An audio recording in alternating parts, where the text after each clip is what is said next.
Well, Okay, go ahead. hello, folks. This is Cowboy Bob, and I'm sitting here with Kori at Heartline Ranch. And Kori has got her pottery well underway, as some of you know.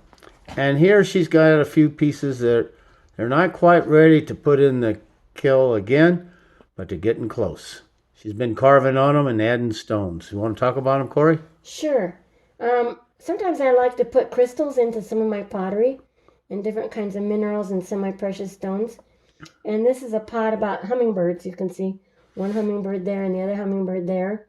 And there's an old Navajo story about hummingbirds coming together and planting the crystals in the ground so that the people can have water.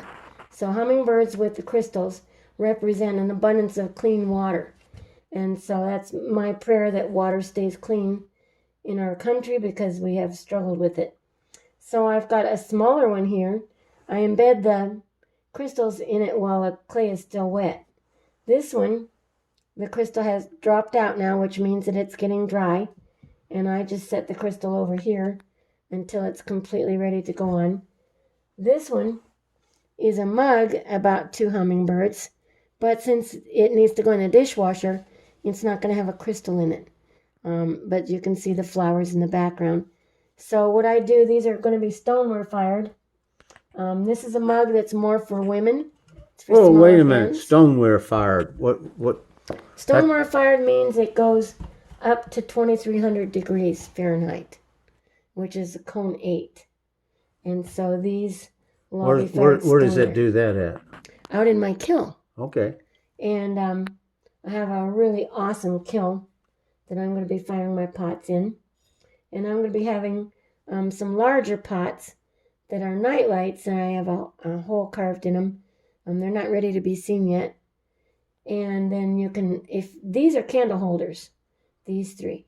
And I actually began carving those kind of candle holders when we had the Hayman fire out in Colorado, because my studio was was right where the Hayman fire was.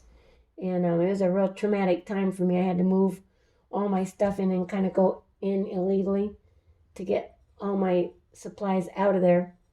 And there are different stories as to why it started, but the big deal was I had a friend that had a fire start in her home because she had a candle and didn't have it in a safe spot.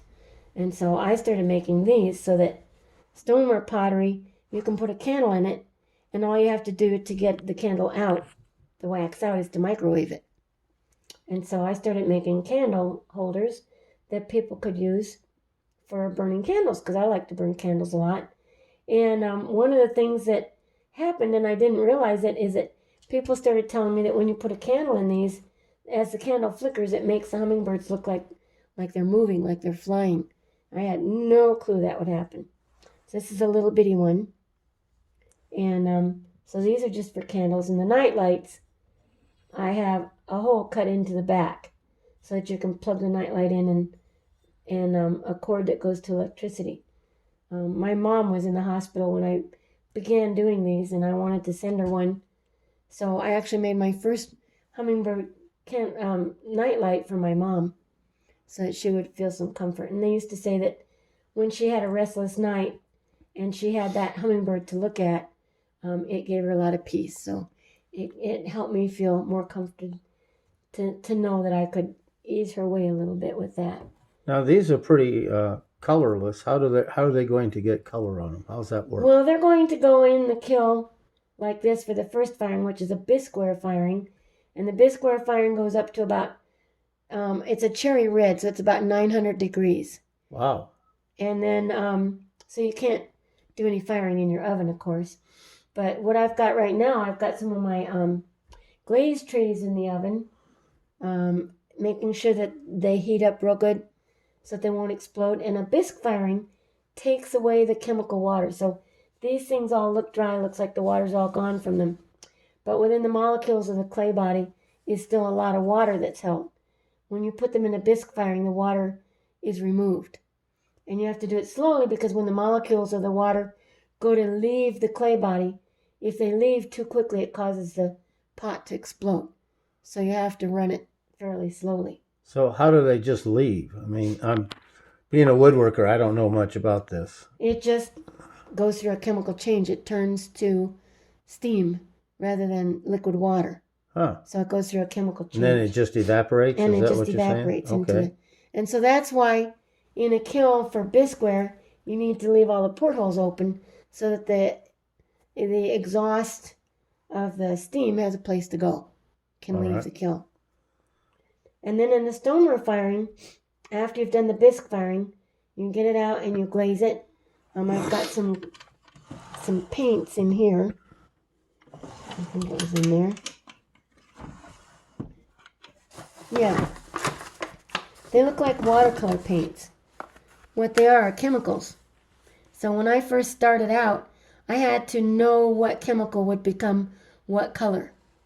And I went through all of that, figuring out, and I would grind it with a lab pumice stone and pestle to grind them up and add water.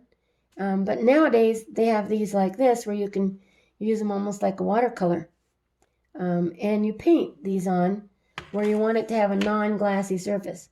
So like I might want the hummingbird to be brown with a red neck in it, like a ruby-throated hummingbird. Or I might want it to be green. And so I'll paint it with these. And then glaze has glass in it. So I have glaze in big tubs that I mixed up. I have a whole glaze recipe that I started using with my professor back in 1968. We came up with our own glaze recipe, and a lot of glazing companies have tried to get our recipe.